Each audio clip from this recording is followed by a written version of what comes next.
우리 감사와 영광의 마음을 담아 하나님께 박수 드리도록 하겠습니다.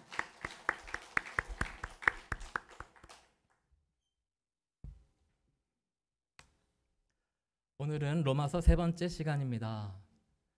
지난 시간들의 내용을 살짝 살펴보면 평생 로마인으로 살아오던 바울이 예수님을 그리스도로 만나며 완전히 다른 삶을 살게 되었습니다.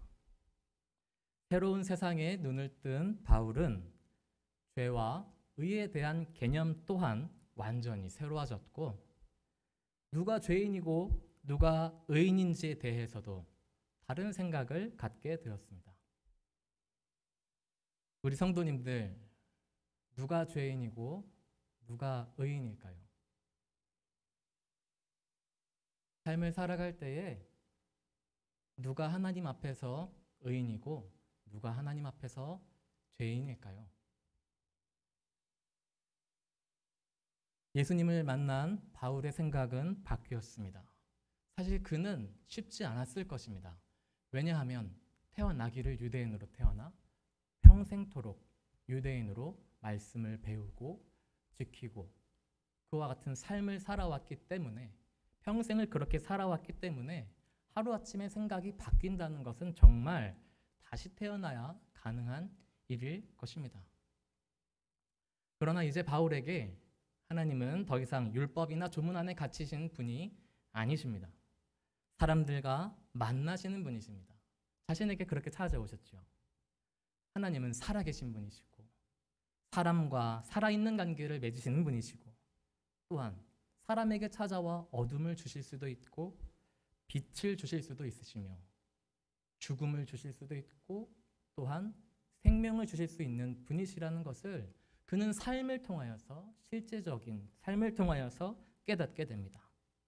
그리고 때때로 찾아와 사람에게 말씀하시고 그 사람을 그 말씀을 통하여 변화시키실 수 있는 놀라운 분이시라는 것을 그는 알게 되었죠. 그뿐만이 아닙니다. 그렇게 새로운 삶을 살게 됨을 통하여서 바울은 조금씩 더 다른 세상과 사람을 보게 되었습니다. 그와 같이 살아계신 하나님 아래에서 살아가는 사람이야말로 참 생명과 자유를 누리며 살아가는 사람이 된다는 것. 정말 그 하나님 아래에서 살아갈 때에 비로소 이 세상을 하나님의 나라로 살아갈 수 있다는 것을 바울은 알게 되었습니다. 잘 아시는 것처럼 여러분, 하나님께서는 우리가 단지 교회에 등록을 했다거나 직분을 맡고 있다거나 기독교인이라고 하는 명함을 갖고 있다, 그렇게 갖고서 살아가는 것을 우리에게 원하시는 것이 아니라 우리의 삶 가운데 찾아오기를 원하시는 분이십니다.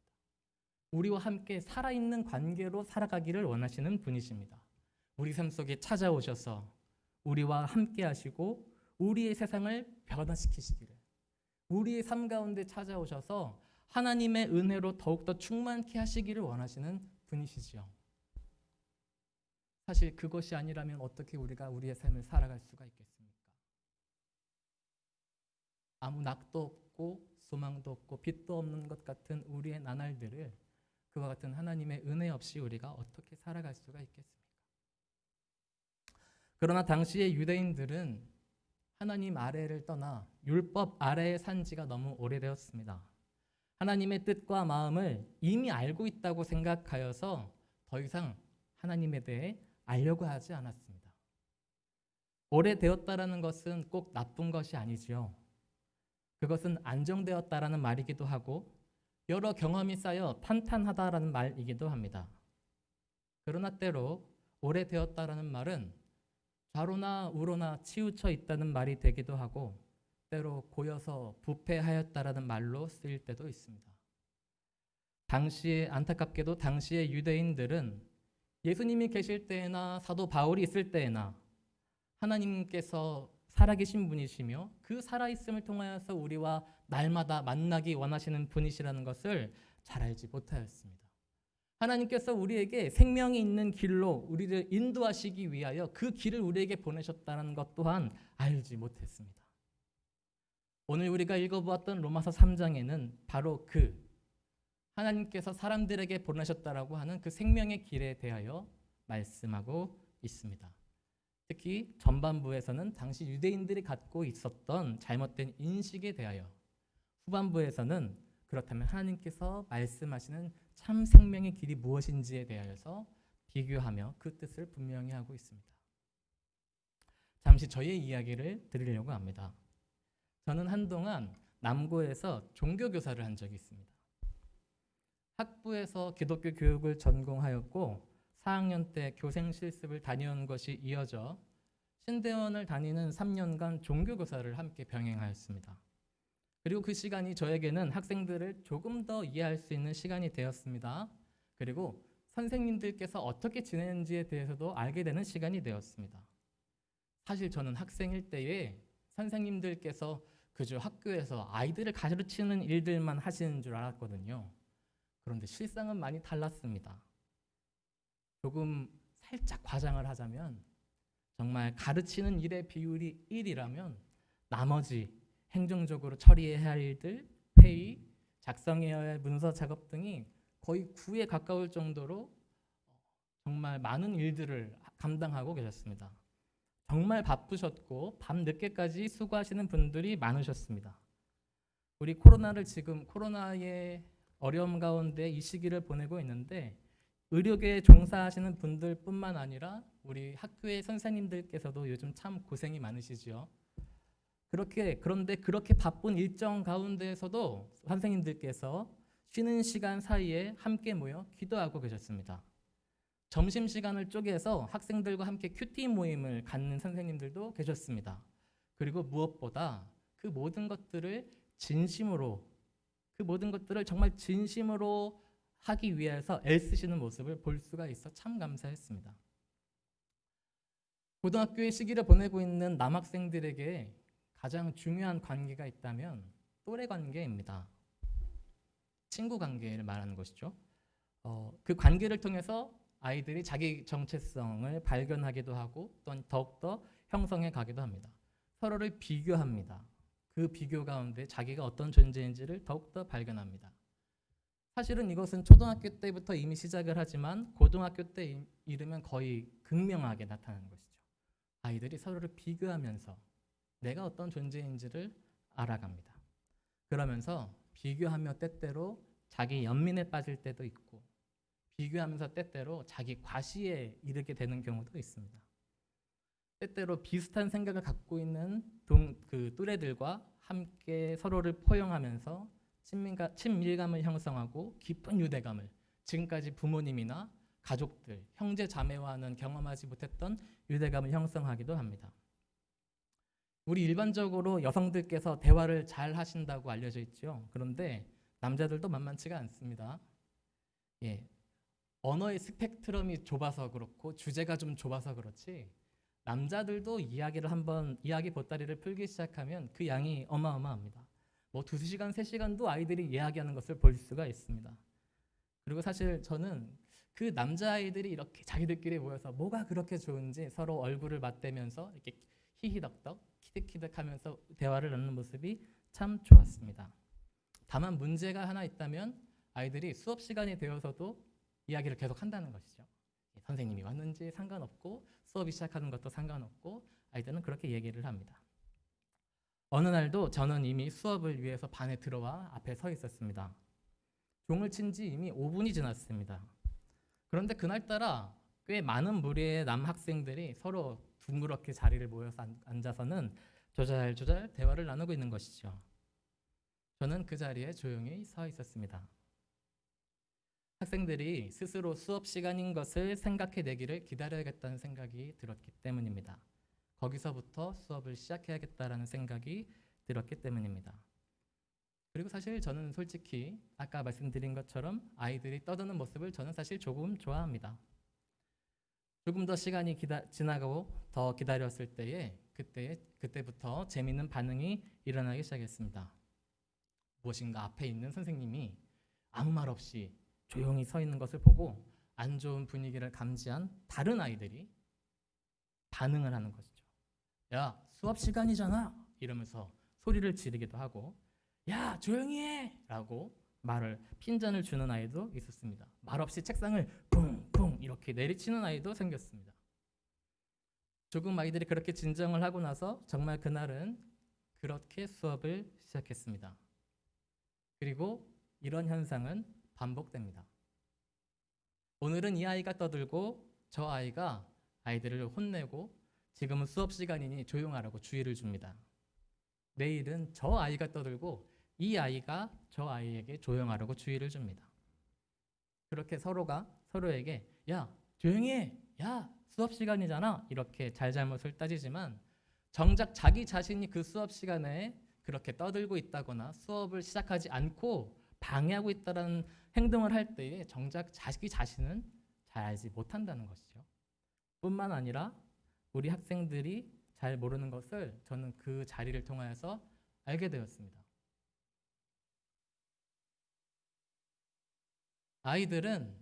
학생들은 그 수업 시간에 떠들고 있는 아이들을 보면서 저 아이가 잘못되었다, 저 아이가 문제다라고 생각하고 저 아이들도 때때로 이 아이들이 무엇인가를 잘못 행동하고 생각할 때에 저 아이들에게 문제 있다라고 생각하지만 앞에 있는 선생님의 입장에서 볼 때에는 지금 이 반에 문제가 있다라고 보여지는 것이죠.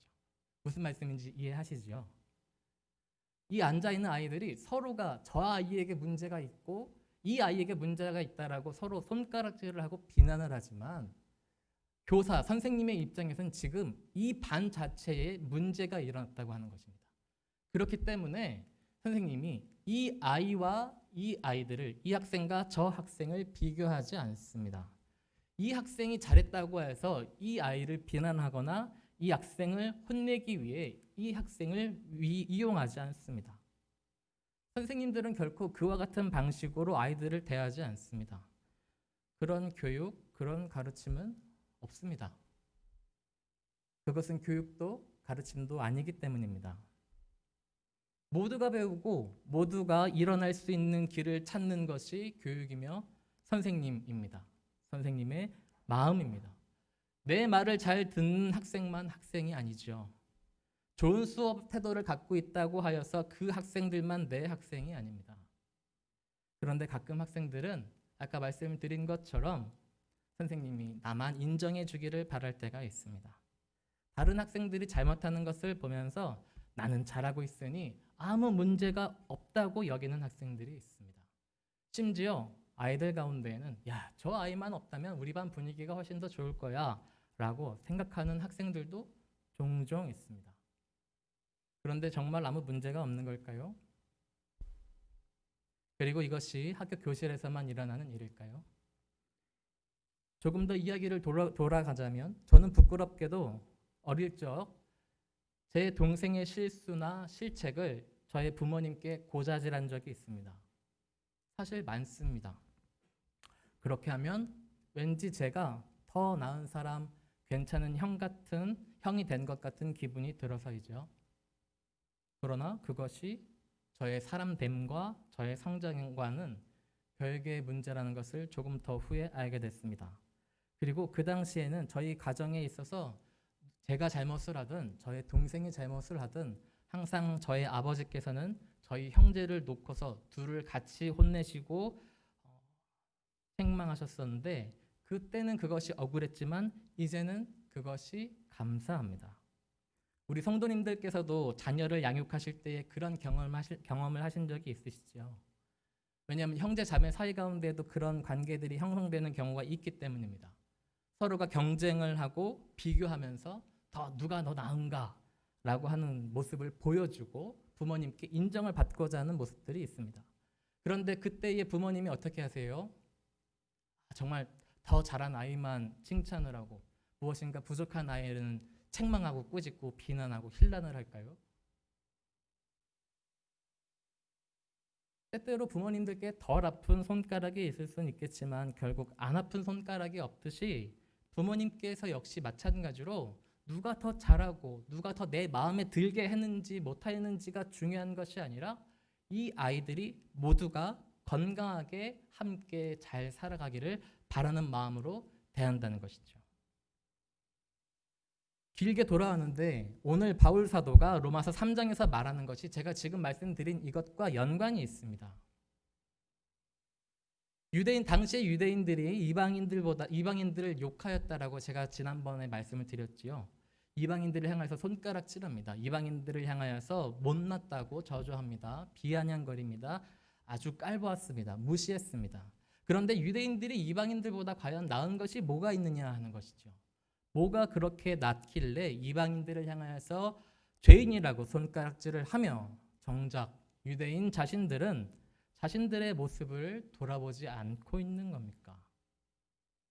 왜 하나님께서 유대인들을 향해 하시는 말씀하시는 책망과 심판의 말씀이 있음에도 불구하고 그것은 듣지 아니하고 계속해서 이방인들을 향하여서만 그들은 비난하고 있는 걸까요? 왜 진짜 하나님의 마음과 뜻은 그들의 마음에 들리지 않는 걸까요? 만일 이방인들보다 유대인들이 나은 것이 있다면 그것은 하나님의 말씀을 먼저 받은 자들이라는 사실입니다. 그러니 아마도 나은 자들일 것입니다. 그들은 하나님의 말씀을 먼저 받았죠. 뿐만 아니라 그 말씀을 들었으니 먼저 지키기 시작했을 겁니다.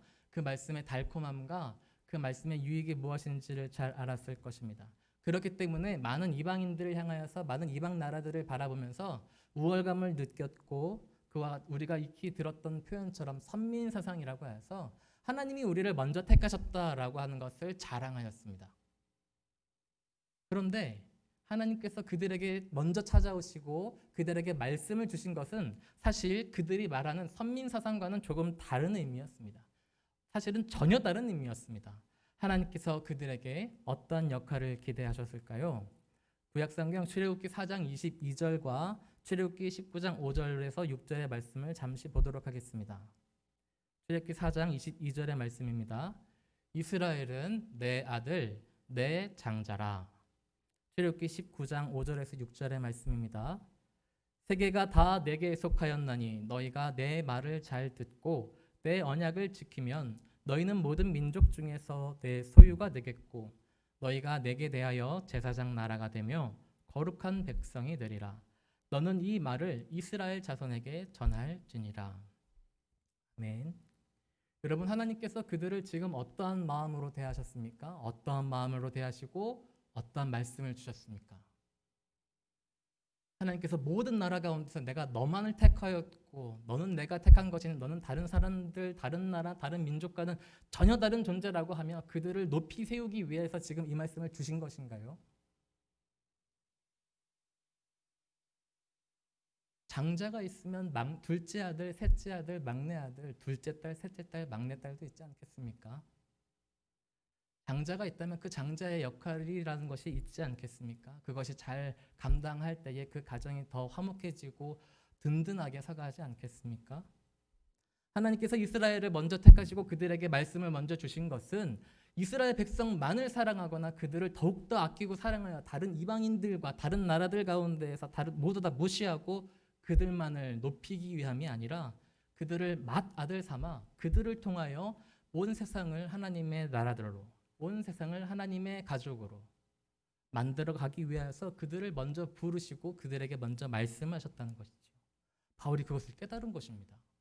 자신이 유대인으로서 평생을 살아오며 생각하였던 그것과 자신이 만난 하나님의 뜻이 전혀 다르다는 것을, 하나님의 마음이 그와 같이 좁은 곳에 있지 않다라는 것을 그가 비로소 깨닫게 된 것입니다. 바울은 말합니다. 여러분, 우리는 하나님 앞에서 모두가 동일한 존재입니다. 여러분, 우리는 하나님께 동일한 존재입니다. 똑같이 아프고 똑같이 사랑하는 존재로 우리 모두가 지음을 받았습니다. 죄로서도 책망으로서도 동일합니다. 모두가 사람이 다 똑같죠. 죄 지을 때가 있습니다. 책망받을 만한 행동을 할 때가 실수가 있습니다.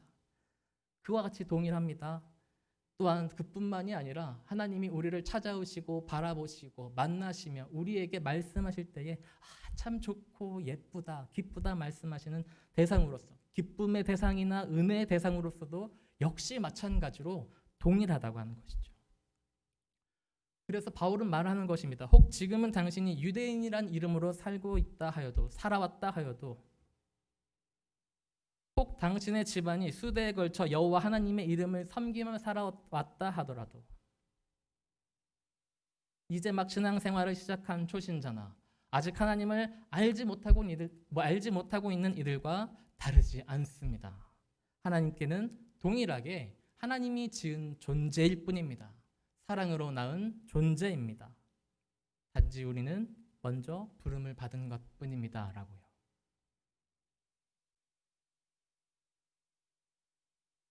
우리 가운데 스스로 하나님을 깨닫는 사람은 없습니다. 그 누구도 없습니다. 하나님께서 늘 먼저 찾아와 주시고 은혜로 우리를 찾아주셨기에 우리는 하나님을 발견할 수 있습니다. 스스로 자신이 어떤 존재인지 깨닫는 사람도 없습니다. 심지어 내가 죄인이라는 사실조차도 스스로 깨닫는 사람이 없습니다. 하나님의 사랑과 자비를 경험할 때에 그 안에서 내가 어떠한 존재인지를 사람은 깨닫습니다. 교회 안이나 교회 밖이나 사람이 살아가는 모습을 살펴보면 사실 모두가 자신의 성향과 경향대로 살아갑니다. 모두가 다 그렇게 살아가죠. 그런데 그 가운데 서로가 서로를 바라보며 잘잘못을 따지는 것과 책망과 비난을 하는 것에 몰두할 때가 있다는 것이죠. 그리고 그것 때문에 우리가 누려야 할 관계와 누려야 할 은혜와 누려야 할 축복을 빼앗길 때가 많다라는 것이 오늘날 우리의 살아가는 삶 가운데 있는 비극인 것입니다. 여러분, 지금 우리가 코로나19로 인하여서 굉장히 힘들고 어려운 시기를 보내고 있는데 사실 어쩌면 코로나19보다도 훨씬 더 오래되고 훨씬 더 전파력이 강하며 그 미치는 영향력도 훨씬 더 심각한 바이러스가 있다면 우리 인류 가운데 깊이 뿌리 내리고 있는 적대감과 미움이라는 바이러스일 것입니다.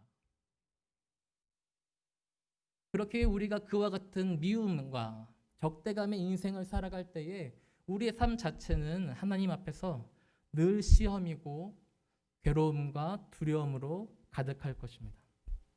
인생을 그와 같은 인생을 살아가면 살아갈수록 그 인생에 적응하면 적응할수록 순응하면 순응할수록 우리는 하나님께서 본래 우리에게 주셨던 그 관계와 그 말씀으로부터 점점 더 멀어지게 될 것입니다. 우리와 가까운 우리의 인생과 가까워지며 점점 더 하나님이 예비하신 그 평강의 길, 생명의 길과는 점점 더 멀어지게 될 것입니다. 그러므로 그와 같은 하나님과의 관계, 하나님이 예비하신 생명의 길을 떠나 단지 그 시대의 유대인들이 말하였던 것처럼 내가 유대인이니까, 내가 율법을 지키고 있으니까 하나님이 나를 의롭게 여기시겠지라고 하는 것은 대단히 큰 착오와 착각이 된다는 것이죠. 율법을 알고 있어도, 유대인이라는 사실이 있어도 하나님께서 의롭다 하시다는 말을 결코 들을 수 없다는 말입니다. 오늘 우리가 읽었던 본문의 말씀 앞절에 9절부터 18절의 말씀에는 다음과 같이 기록되어 있습니다.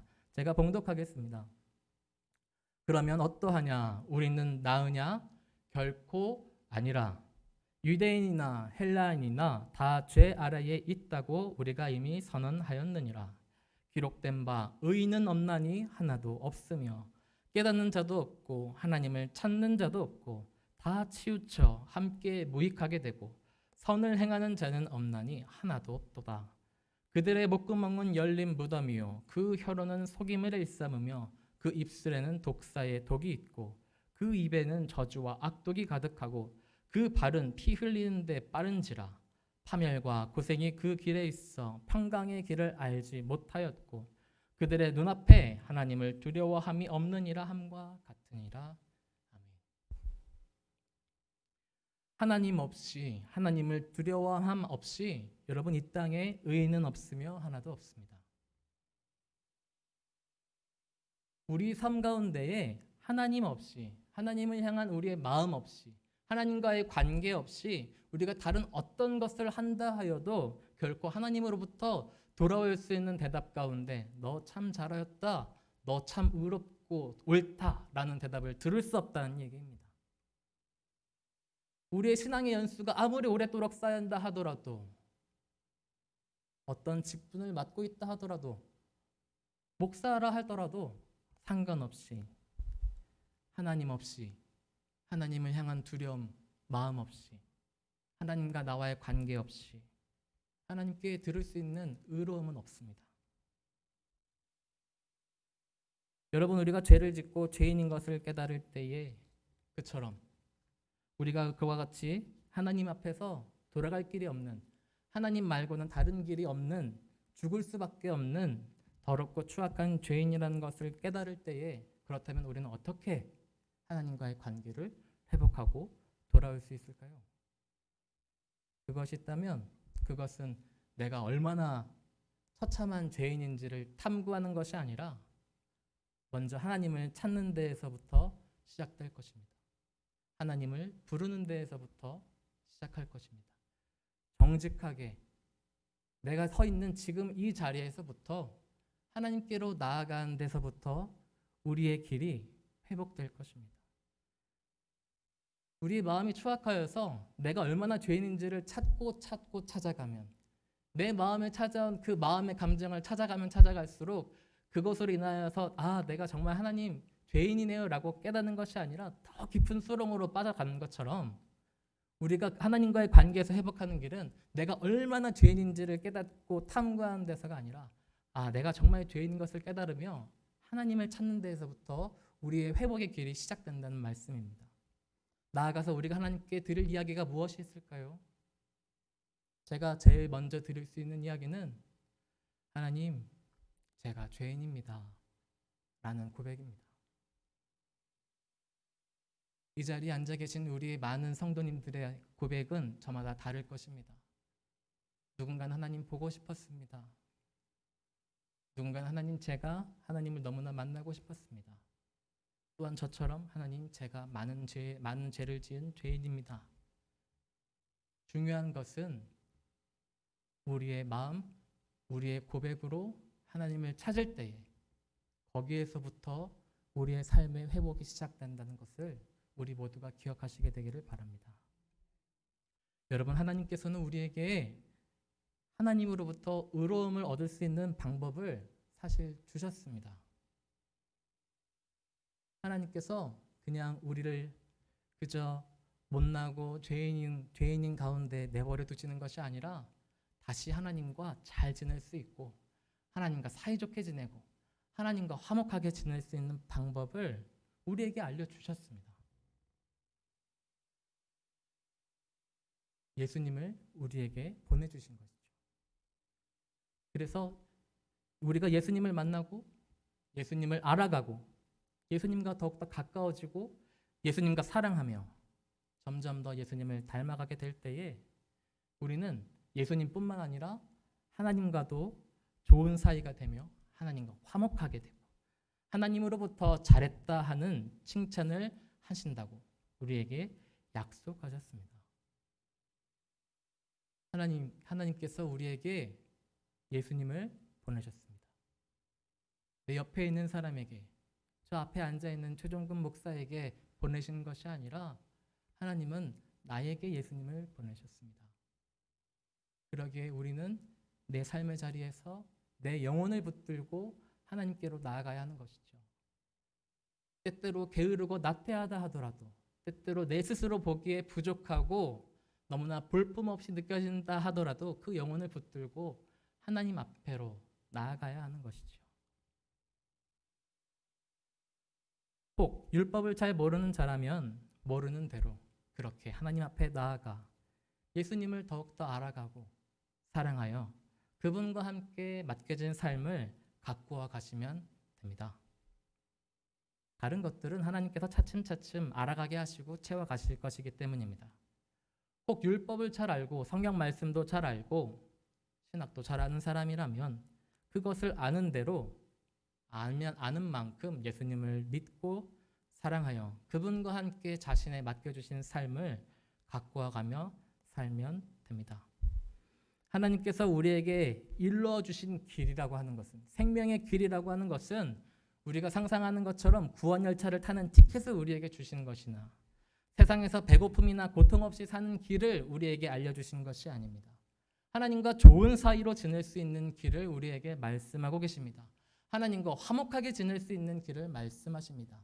그 길을 통하여서 하나님께서 이 땅에서뿐만 아니라 이 땅을 떠나 하나님의 곁에 이르는 그때까지도 하나님의 나라에 영원히 사랑하며 살 수 있는 길을 우리에게 말씀하고 계십니다. 하나님께서 우리에게 이루신 구원은 그저 천국이라는 입장권을 말하는 것이 아닙니다. 십자가가 그 입장권을 우리에게 파시거나 거래하기 위하여서 이 땅 가운데 시작하신 일이 결코 아닙니다. 그러므로 우리가 하나님의 자녀로서 이 땅을 살아갈 모습도 우리가 앞으로 천국에 갈 수 있느냐 없느냐 그것에 부합하기 위해 그것을 찾아 행하거나 행하지 않거나 율법을 지켜야 하나 말아야 하거나라고 하는 생각으로 규정할 수 없습니다.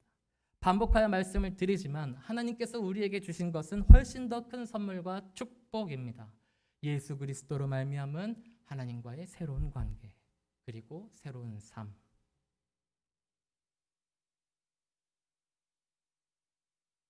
하나님과 동행하시는 하나님과 함께 하시는 새로운 삶, 새로운 관계 가운데 살아가는 우리 모두가 되시기를 축복합니다. 아시는 것처럼 믿음은 법적인 용어나 경제 용어 이런 것이 아닙니다. 어떤 선발 기준에 쓰이는 용어가 아니죠. 누구를 선발할 때에 당신이 믿음이 있나 없나 이런 것을 따지지 않지 않습니까? 그런데 적합한 용어가 아니니까요. 사람과 사람, 존재와 존재, 관계와 관계 가운데 쓰이는 용어입니다. 하나님께서는 우리가 예수님을 믿고 예수님을 사랑하여 함께 살아갈 때에 우리가 가장 예쁘고 사랑스러운 존재로 살아갈 것을 알고 계십니다. 그리하여서 믿음의 자리로 초대하시는 것이죠.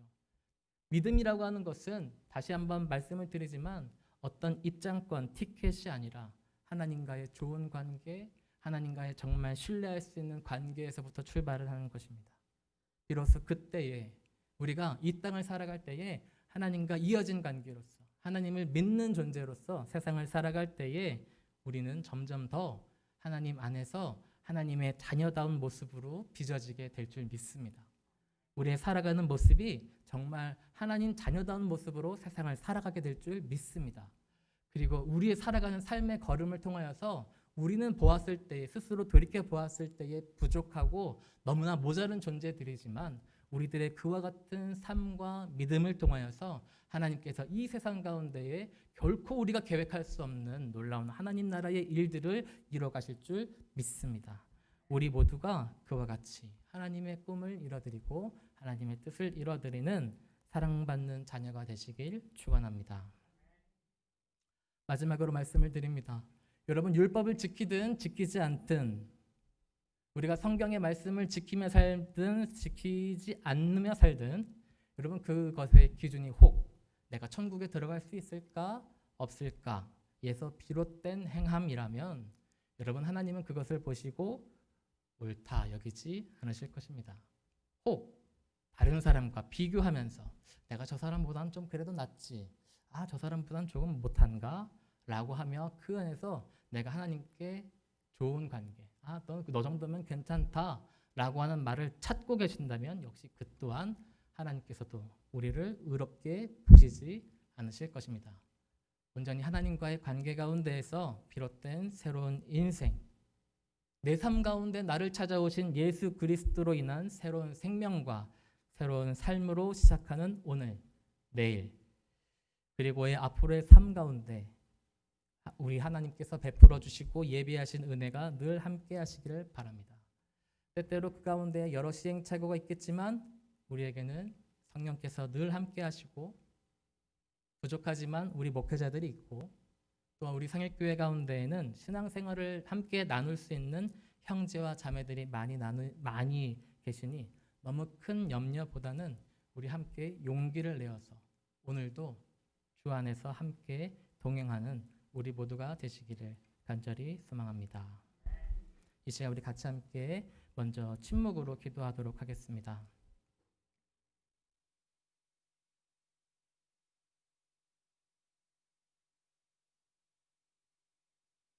여러분, 하나님께서 나에게 예수님을 보내셨습니다.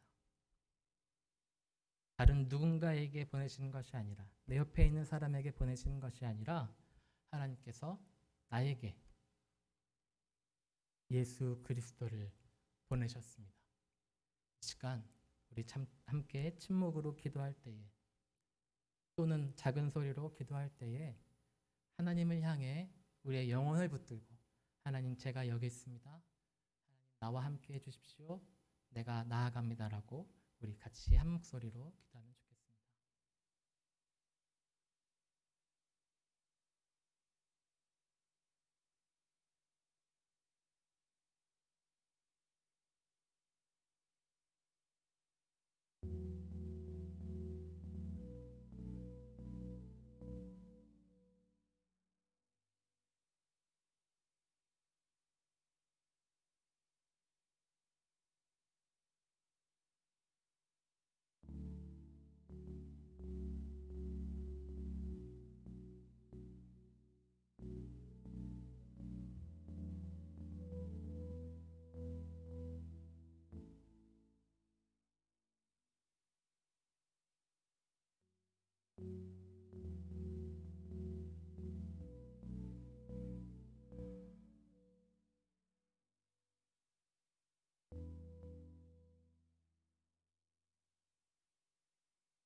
이 시간 우리 같이 함께 찬송할 때에 우리 찬양할 때에 황인규 전도사님께서 같이 함께 해주신 우리 주는 완전합니다라는 찬송